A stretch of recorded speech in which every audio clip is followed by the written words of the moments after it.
coming at you on demand from the heart of Europe. This is the most badass hockey podcast in all the known land. This is A Shot from the Point with your hosts, Tommy C. and Dead On Dave.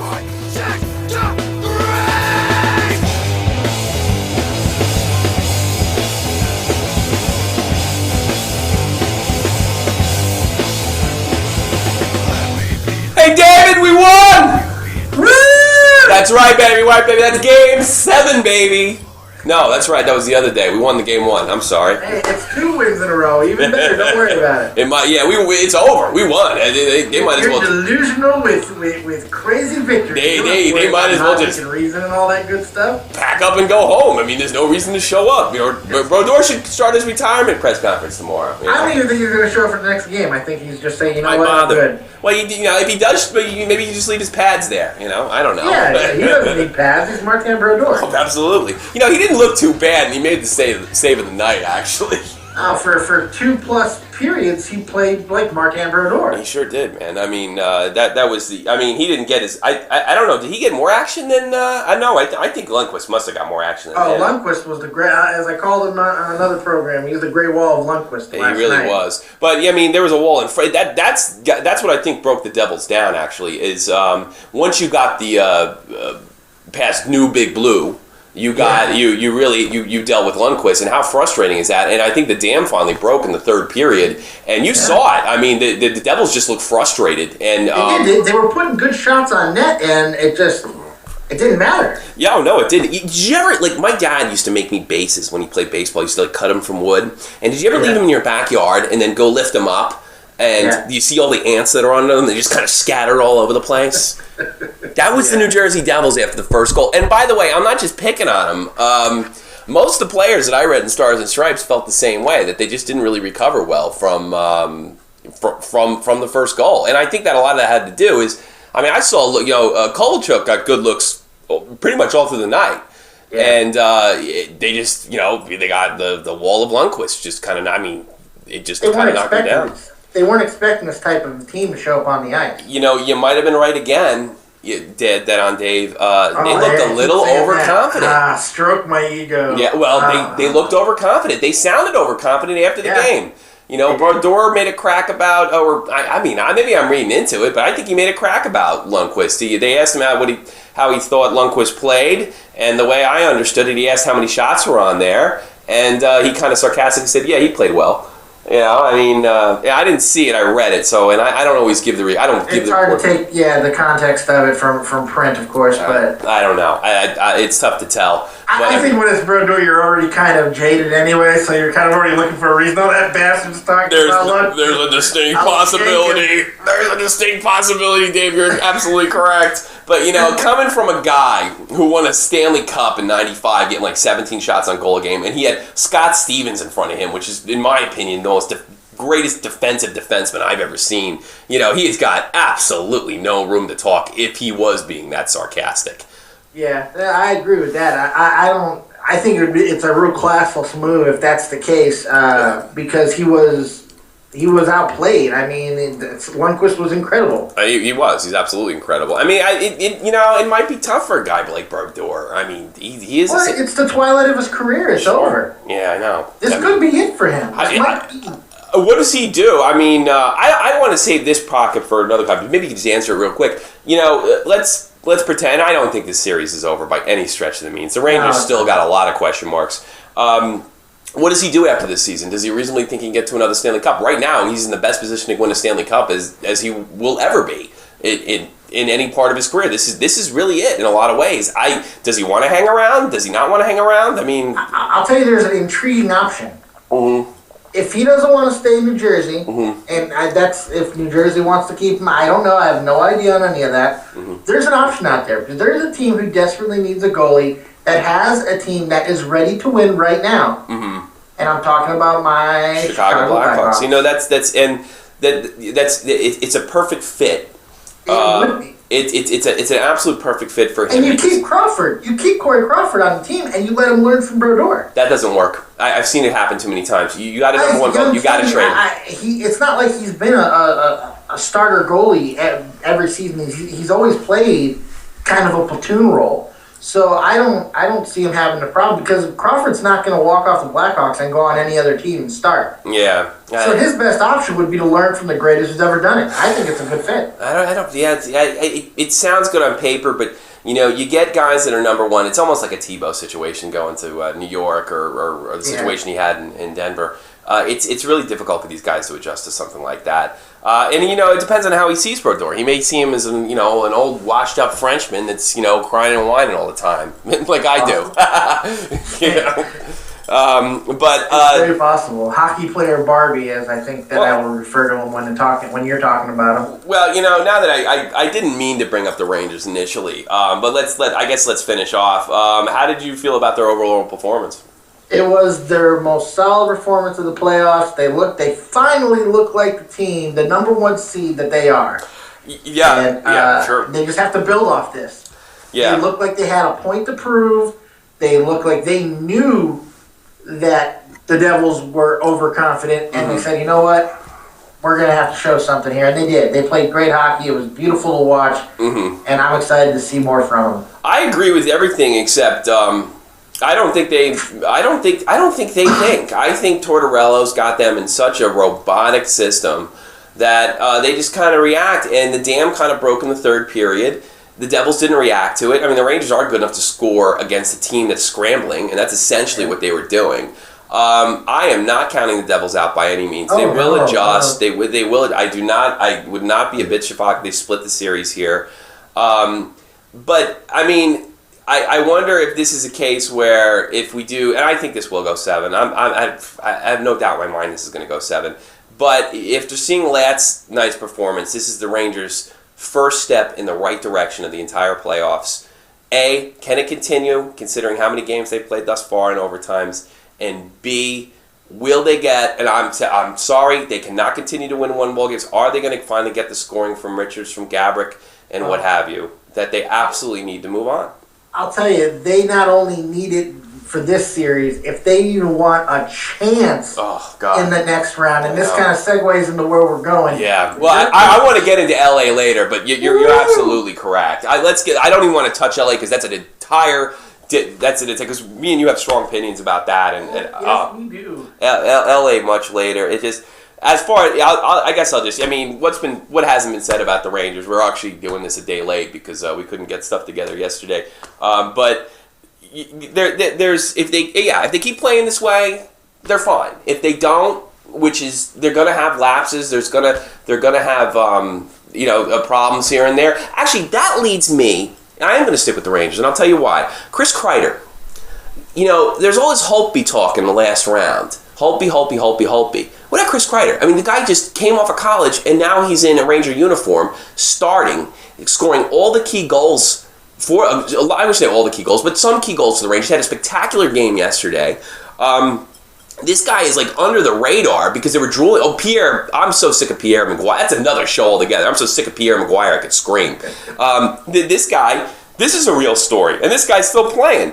The problem with Kreider is he makes rookie mistakes, and Tortorella doesn't seem. So Tortorella puts him on the fourth line for a while, that's brilliant to me. Let's punish him now. Punish him next season. Punish him some other time. It's Kreider is this guy could be a force down the road. What an incredible circumstances he was put into in the playoffs, and his performance level minus these mistakes, which are typical rookie mistakes that you would see in the regular season. But he didn't have that option. His option was right now. I don't know. What do you think? Well, sometimes that's the best type of situation to come into. Your best skills are going to be honed when you're under the most severe circumstances. Sure. You can appreciate that we're both coming from an armed military background. Sometimes when that pressure is there, you find stuff inside of you that you didn't know you had. And you're absolutely right. This is a great story. Equal to in every way of Holtby, just for the simple fact the Rangers have gone farther. Yeah, you're absolutely right. And for all you NHL history buffs, how about a 1992 Sean McEachern? Never really proved to be a great all NHL talent, but it was a huge reason why the Pittsburgh was able to win the Stanley Cup in 90. Was it? Yeah, 90. That was 93. Excuse me. That was in because the Rain. No. They were 91, 92. I'm sorry, 1992. Sean McEachern. Look up that one if you get a chance. The guy exploded in the playoffs against the Rangers after Graves tapped Lemieux on the wrist. But that's another story from long, long ago. That leads into my one day maybe I'll tell my crying story. The only time sports made me cry. And I wasn't an adult, so you can't make too much fun of me, Oh, we still can, but it's okay. Absolutely. We'll give you a pass. So I guess our final thoughts on the Rangers is you keep it up, they win. If the Devils are able to break through Big Blue, they lose. Yeah, pretty much. There's really not much more to say about it. It seems like it's going to be a real cut and dry series. Yeah, it's going to be low scoring. I don't expect one of these 3-goal games unless the forwards score. I've had enough. Rangers, congratulations, baby! Congratulations, baby. Let's move on to shocking. I would have never, even Dead on Dave wouldn't have predicted this. No, shocking news. Wish I would have. Yeah. Well, then then I would, we'd be going down to Wall Street together or something. It's kind of funny though.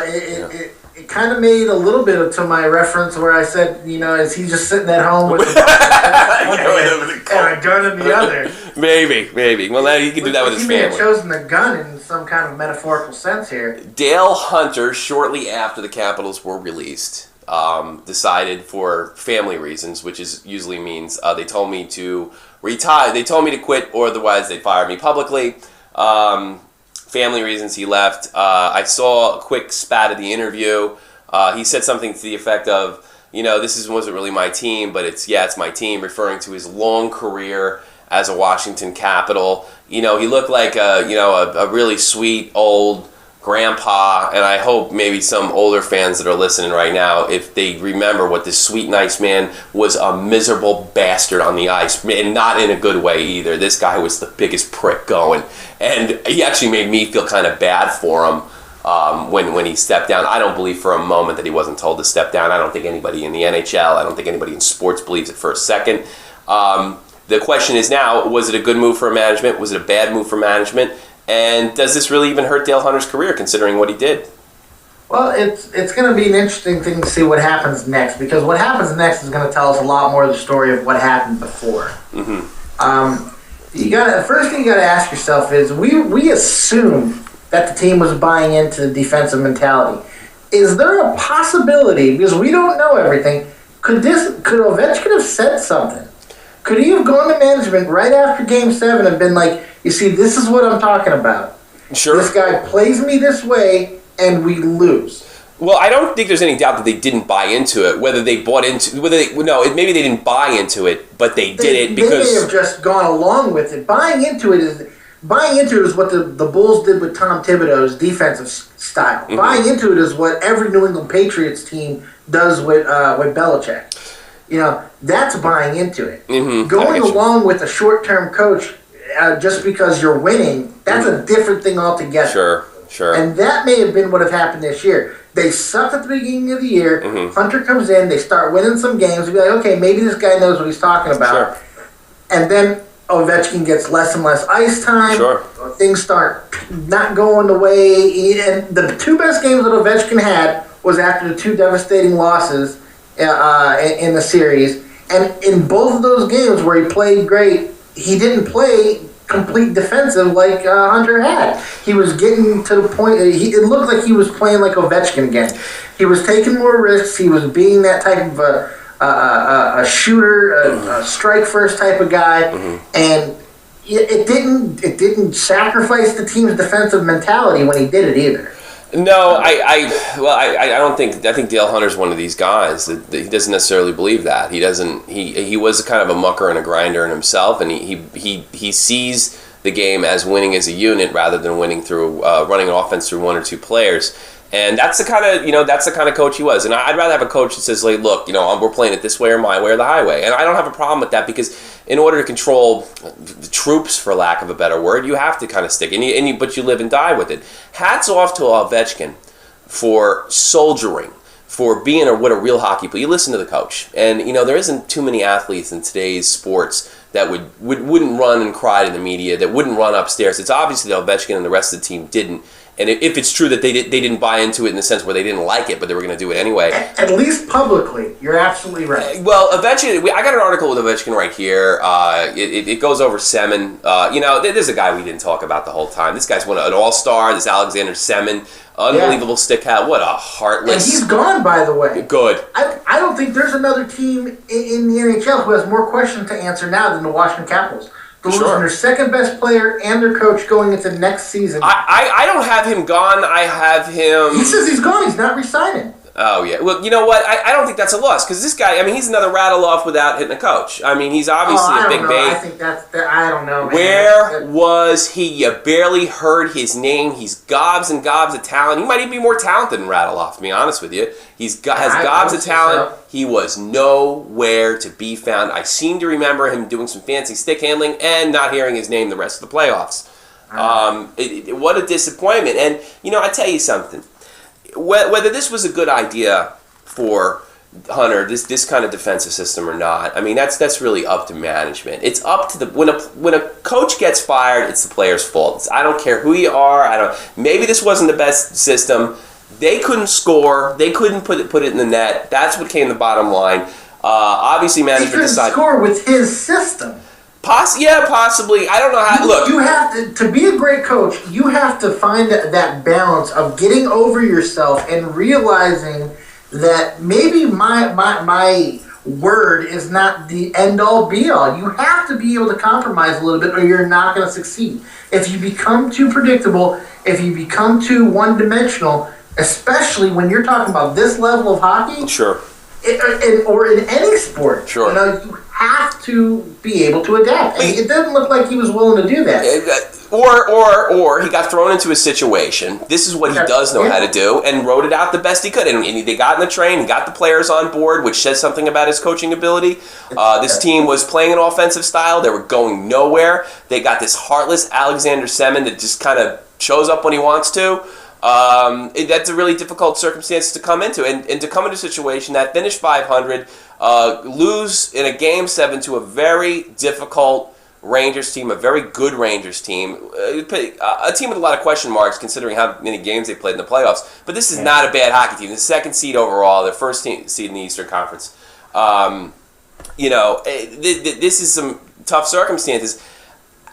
You can make the case, how do you let a guy like this go? Or you can make the case that you made, how do you not use your greatest asset to its best ability? Because this system was not going to work for Alexander Ovechkin. It certainly wouldn't. And if the management sees, well, it doesn't work for Alex, doesn't work for us, you got to go. And I think that's exactly what happened here. This system didn't work for Alex. Yeah. But we don't know that Alex did. I don't think he did, but we don't know if Alex said, look, I can't play here under this system.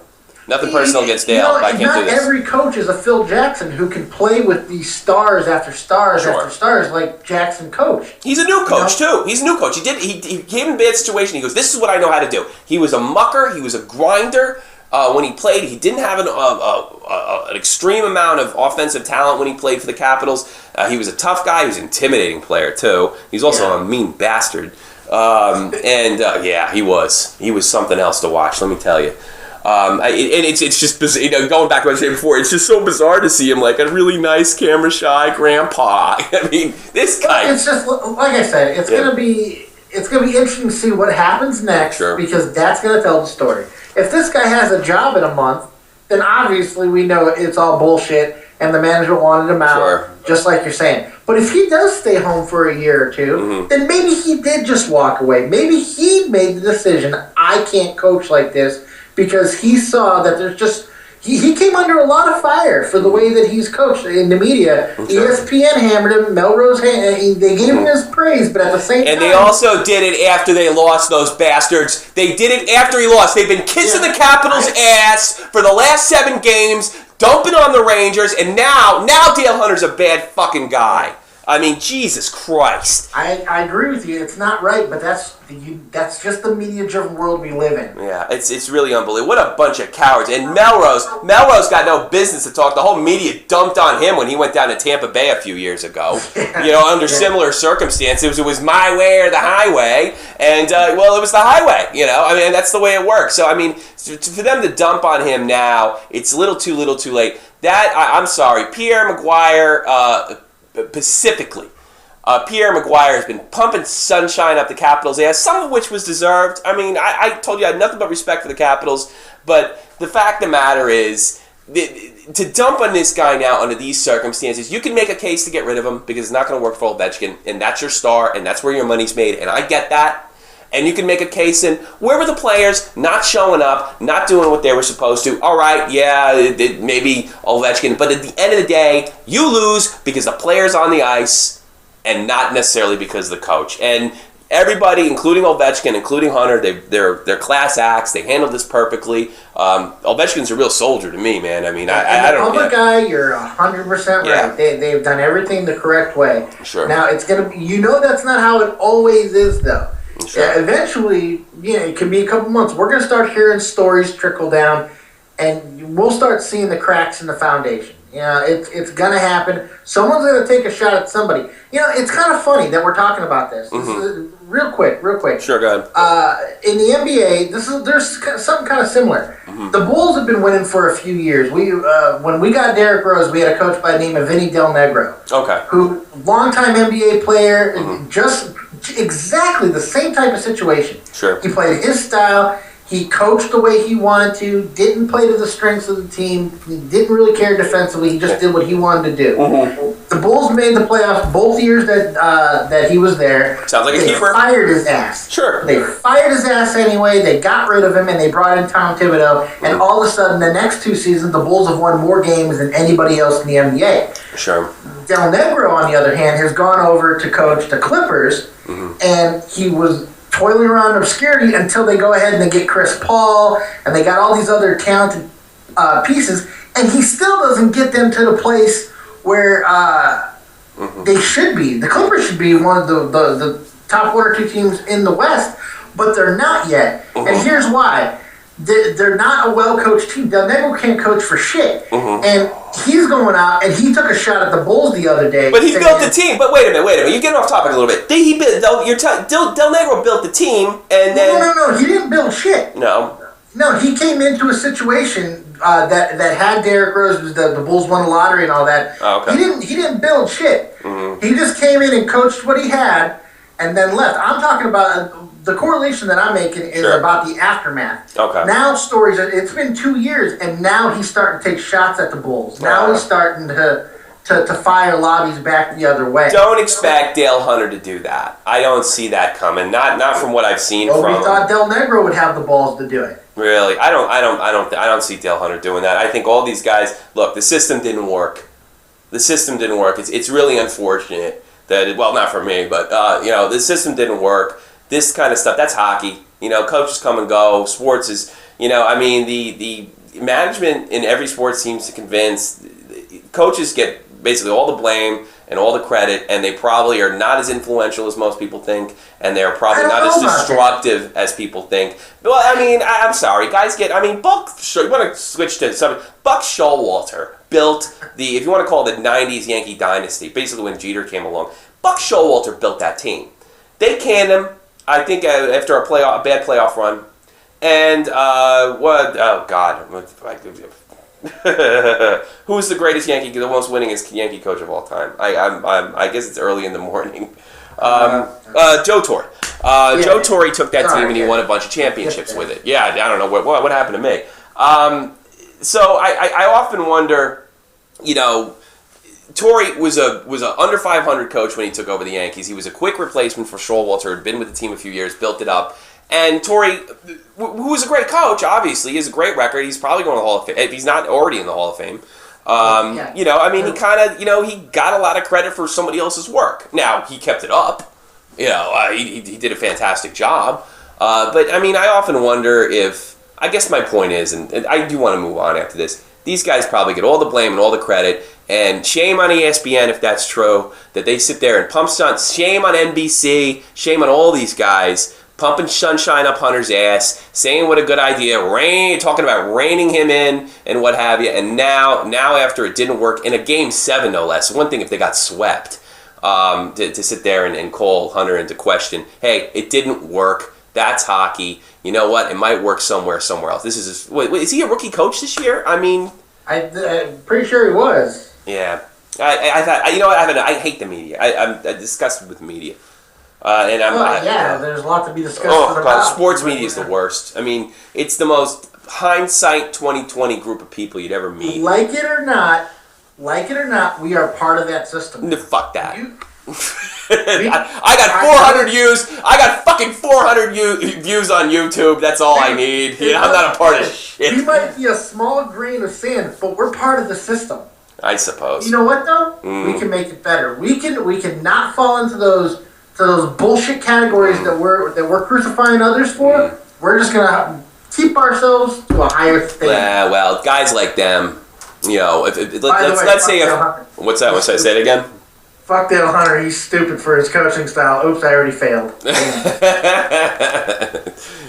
I said, we said it the other show. Yeah, it's a different ball game if he gets by the Rangers. It's a totally different ball game. All right, let's get respect for the guy either way. I have respect for him, and I don't have a problem with them letting him go. I don't got a problem with them keeping him. I don't got a problem stepping down. I don't got a problem with Ovechkin saying, because of the way he behaved, look, I can't play under the system. I don't think he can win. It's not good for me. It's not good for my numbers. You brought me over here to win Stanley Cup and kind of run the offense through me. That's what I'm here for. I can't do it under these circumstances. And as long as that's going on behind the scenes and not in front of the cameras, I really have no problem with any of the things that happen here. And I have nothing but respect for Ovechkin. And the only people that aggravate me now are ESPN.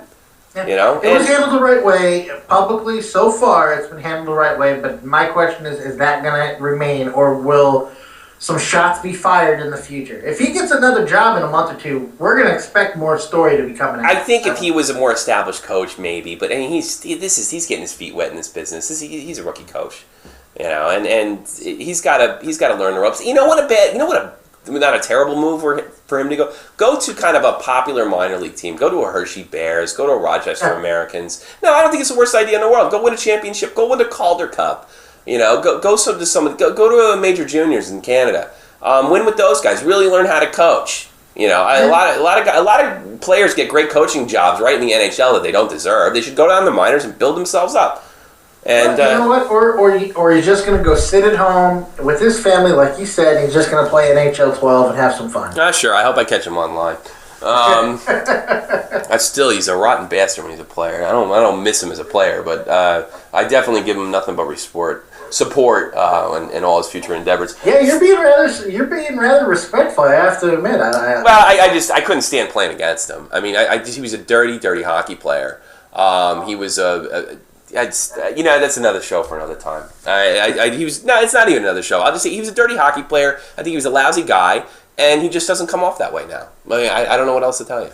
Sometimes time changes everything. Yeah, I guess so. I guess maybe grew up, or maybe that's just the way he played hockey. I don't know. I mean, and he wasn't just a goon. I like goons. I like guys that go and throw down, but he was dirty to boot. Phoenix and Los Angeles. Yeah, let's get into it. Yeah. Let's get into it. I've been looking forward to this one. Am I premature in saying this is over? Because I'm not just saying this. I said it before the series started. Yeah, it's over before it started. You need to play these games. Look, this is great. Phoenix. Yeah, Kyle. I'm not going to goof on Kyle here. I think he just ran into That's my thing. I love goofing on Kyle. But they ran into a steamroller here, and I knew they were going to. Man. But Jesus, the first two games away, they have a better away record than do they? No, they have a tremendous. They can't lose away. Supporting Phoenix, and they're going to be going in the hostile environment these next two games. The Rangers have the same. They're a similar team, except Phoenix is a little meaner. Yeah, that's something else I want to talk about when we get into this. Well, that penalty, they caught up with them because they started running around, acting like jerks. And you know what? The best hockey team say, you know what? Give me a power play. Yeah. And they did. I said that LA has not been punched in the mouth yet. No. And they have now. Because Phoenix punched them in the mouth in this game. And you know what? It didn't matter one bit. No, not at all. LA kept coming and coming. And there's a few things that I want to hit on if I can for a moment. Sure, go ahead. With this game in particular, game 2. First, I want to talk about this nasty hit, and we're going to see a suspension coming up. The hammer of Shanahan will be coming down on Shadow Band. the floors on Lewis. What a cheap hit that was. What a just frustrated hit. And he could have broke the guy's neck the way he pushed him into the What period was that in? What period was that in? I believe it was in the second period. It was after the first. You know what? I didn't catch that. It was I apologize. nasty. Lewis turns into the boards to try to fish the puck out of the corner, and Dones comes in from behind and just shoves him right into the boards, and his face goes straight in. Yeah. Could have been catastrophic the way it happened. It was disgusting. It was a cheap hit. He got a 5-minute major for it. Yeah. He's probably going to be done for the rest of the series. And that bad? Is it as bad as the Hossa hit? Like, was it 10 to injure? It was, in my opinion, it was worse than the Hossa hit. Okay. Because it was cheap. This one was because the guy's back was turned. It was so cheap. Well, the Coyotes can't keep doing this. I mean, let's take it from a... But it kept happening. Yeah. It kept happening. No. Hansels did it to Brown. Undisciplined hockey team. Even Mike Smith took a shot with his damn golden stick into Brown's knee and brought him down like... Nancy Kerrigan. Undisciplined hockey team. It was disgusting the way Phoenix was just chipping away because they were outmatched, outgunned, outplayed, and they don't belong on the fucking ice with the LA Kings. Simple as that. It's Series is over. By the way, congrats to Jeff Carter's for the first hat trick in playoffs. In the playoffs. Oh, yeah, that's for the Kings since the great Wayne Gretzky. That's Congratulations. Right. Awesome. Yeah, it's been 19 years since that fabled LA Kings run in 1993. I remember it clearly. Congratulations to Carter, and congratulations to that whole LA team. You know, if it all stops tomorrow, they've done exactly what they needed to do. They are finished. It's over. It's done with. You can't drop 2 away. I mean, who are you kidding? They're an undisciplined hockey team. They're a dirty hockey team. There are good things. There are things that can be worked with over there. They could be a future. They have no offensive scoring. They've basically gotten by sheer grit. I did underestimate them. I would have never seen them coming out of the first round. Never would have saw them. I'm not going to bash them totally. I'm not saying they're talentless. I know Kyle sent me a letter. It's like, you're really underestimating my team, and he was right. But they are not. They're not ready. New Jersey, the Rangers, and LA, who I think is going to win the Stanley Cup anyway. They're not ready. They're the weakest. They're the weakest link. Goodbye. You all called me crazy when I said the Kings in 4. I'm crazy like a fox. Yeah, well, you got 2 more to go. Don't be surprised. I'm calling it here. They'll win the next game and then lose the 4th and finish up with the 5th. That's it's so hard to beat an NHL team 4 straight. I want to be right so bad. It's so... Let me tell you something else was telling. It happened at least 2. It may have happened 3 times in this game when Phoenix was down 5-3 on the ice, man. Jeez. You can't win like that. You can't win with a 5-3 advantage. You can't win like that. Well, I said there would be no fights in this Rangers-Devils series because of just the high stakes. Don't be surprised if it gets a little out of control. And I tell you something, under normal circumstances, I don't like teams backing down from fights. But I got to be honest with you, if they start doing stuff like that, dress your enforcers and let them take care of it. Brown, Carter, all those guys, they need to stay away from that. They need to stay away from that if they want to win, because you do not want to get sucked into that, because if you start playing their game, it could go very different very quickly. But I don't think they'll be smart enough. Stay away from them. In this situation, you don't have to prove anything. You've already proved you're a better hockey team. Intimidate. The only thing left in the basket for these teams is intimidation. And they're obviously done. It's finished. I actually thought we'd talk longer about this, but there's not much to talk about. And I'm not just goofing on Kyle here. This is over. I mean, this is finished. Over. This is done. My long-standing ridicule of Kyle notwithstanding here, because this is just reality. They do not belong, and they look like they just don't belong on the same ice with the Kings right now. Yeah. The Kings look like a friggin'... I can't, but this is unbelievable to me. Because I guess I'm such a hockey noob, but I cannot believe how good the Kings look. I said it early. I said it to you. I've seen this before. I don't know why I picked St. Louis over them, because my gut told me Los Angeles. This is the type of teams that win Stanley Cups. Now, the only thing that could happen... by the way. The only thing that could happen to them, right? And I tell you something. I would rather play in New York than New Jersey. New York's got still some Stanley Cup. The only thing that could happen to them is what happened to the 1994 Vancouver Canucks. They went. I think they had 3 Game 7s. going into the Stanley Cup final, and they pulled another Game 7 against the Rangers in '94. As we all know, that was destined to be. If you go up against another team that has Stanley Cup experience and that is cool under fire, which was the only thing that really got the Rangers through that. They had a bunch of guys that won a bunch of cups in Edmonton and other places, and they were able to adapt to dropping Game 5 and 6 and winning Game 7. That's really the only thing I would look out for, because there's not a lot of Stanley Cups experience on that team that I'm aware of. And that's really the only thing. Otherwise, keep firing, keep doing what you're doing. Sutter's doing a fantastic job. He was a great player, by the way, he's a good hockey mind.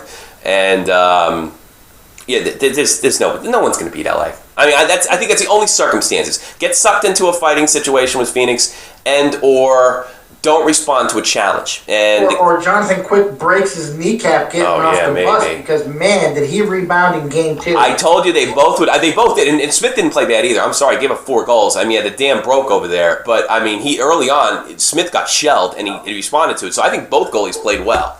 And both goalies played. I knew it was just a time off. It was the time off. But he rebounded well, sure. And they better hope a lightning bolt strikes him from the bus, because if not, this is over. Oh, it's over like last year. It's awesome. I mean, I love it. Please let this go on forward, because, man, I would love to do a happy dance on a podcast. That's... You can hear me wheezing out of breath as I dance. Oh, okay.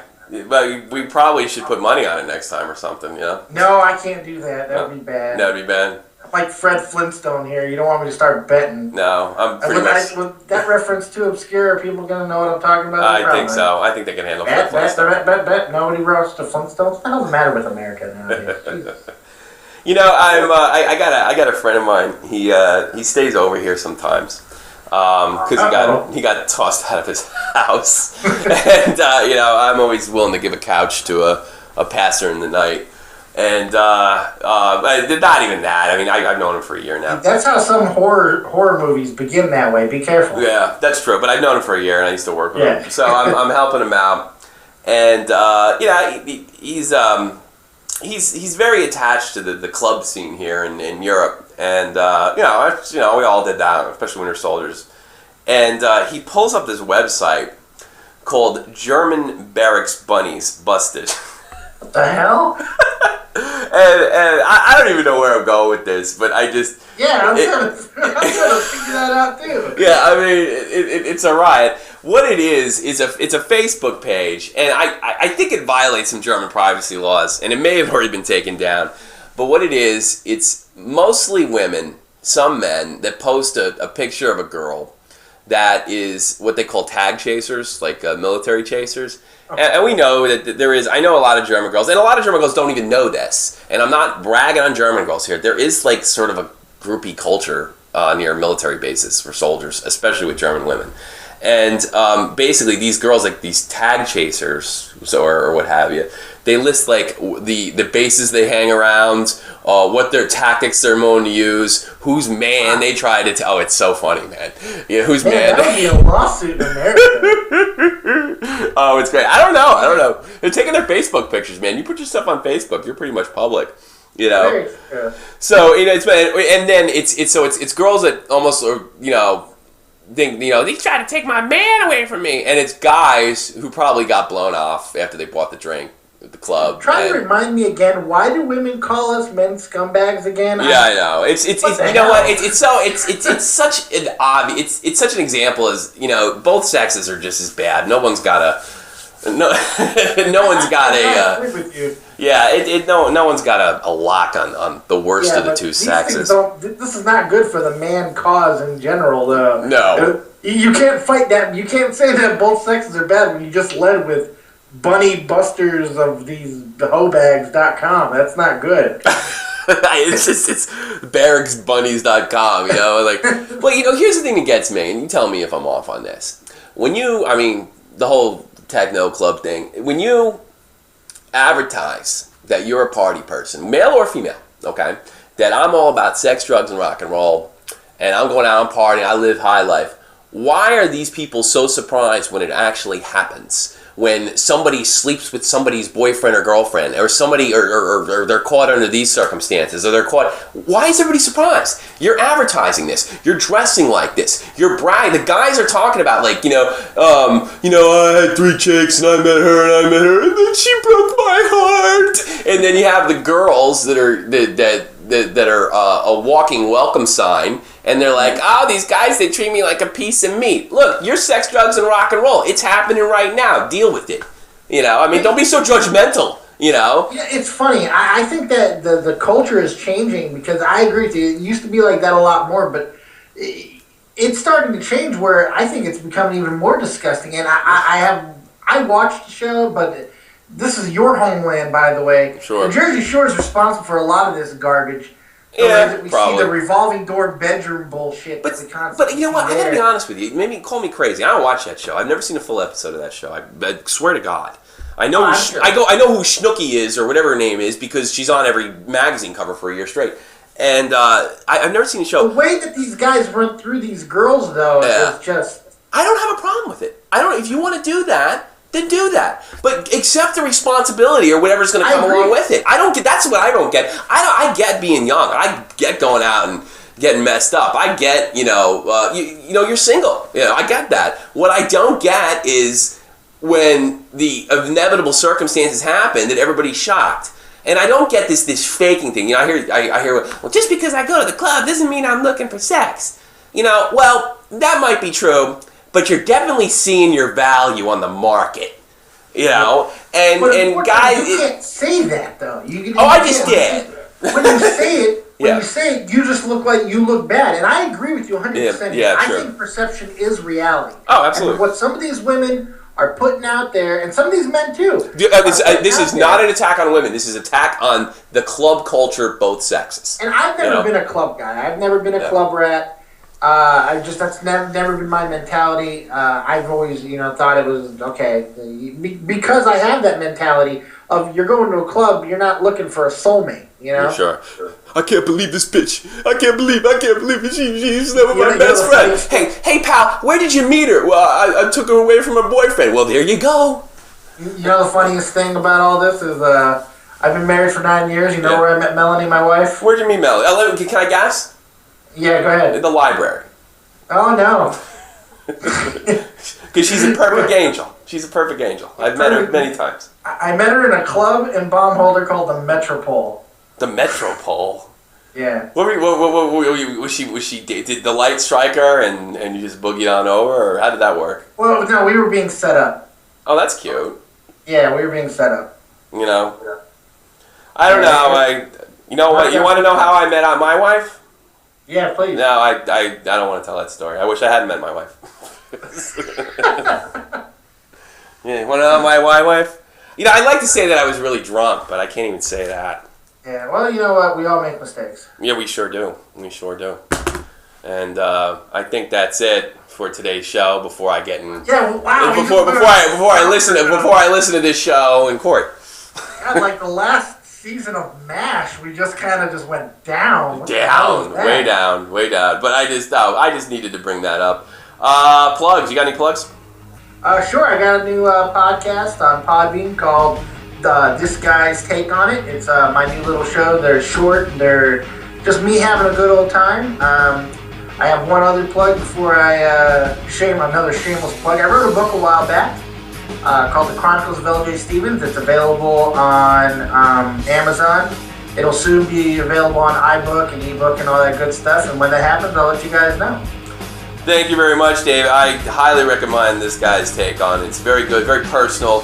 You also get to see Mr. Dead on Dave's announcer skills, so I highly recommend that. I'll definitely be attaching a link, so just check for it below if you're checking this out on YouTube. Anywhere else, use your eyes. Come on. You can find the link. It's not terribly difficult. I've got a plug. I got a buddy I was in a band with. His name's Johnny Freeman, and he's currently working on our music to potentially negate any future lawsuits down the road. No lawsuits. No. Or it's like, I don't know if I'm breaking the law, but John is he's playing bass for 20 years now. He is a trained and certified music engineer. He's just come out with his own record. I will have more information as it follows. So if you start hearing new music here on Shot from the Point, you can bet it's Mr. Freeman's, and he's top notch. I wasn't a band with him. He was one of those guys in high school that was always involved in something, and he's a super, super creative, talented dude. And he has volunteered his stuff for free for our show, and hopefully we can get it on as soon as possible. Awesome. You know, I want to go, but I don't want to go. Yeah. You know what I mean? I want to go. It's like a second home here. Sure. I want to go, but I don't want to go. All I want to say is, just because I go to the club doesn't mean I'm looking for nothing. That's right. Just because I dress like a stripper don't mean I'm a stripper. Don't mean I'm a stripper. You're a stripper. How dare you? How dare you? Yeah. How dare us, man? Yeah. Sorry. Yeah. Oh, I know how we can end it. Let's hear it. Only one way that we possibly can. I think there's. I think on 3, 1, 2, 3. Shut up, Kyle. I think that's how we get it. Hey, listen, everybody. Rangers, Devils tonight, game 2. Pay attention. Watch this on NBC Sports. I guess that's a channel now. NBC Sports. Yeah, NBC. I don't even know what's going on in the States of that. But don't worry, Mr. NHL Gary Bettman, I am not illegally streaming these programs you have. I'm not. I'm paying for it. And so is Dave. Right, Dave? We are. Yeah, we're paying for it absolutely 100% legally. We would never think of doing anything illegal against any corporation. No, absolutely not. I mean, I hate when I was so embarrassed when Napster came out. I just couldn't believe that people would, steal from Bon Jovi. Yeah. Perish the thought. Yeah, I can't believe it. Thank you, everybody. Good night. And don't forget, you'll probably see a video podcast of Shot from the Point as well. Take care and good night.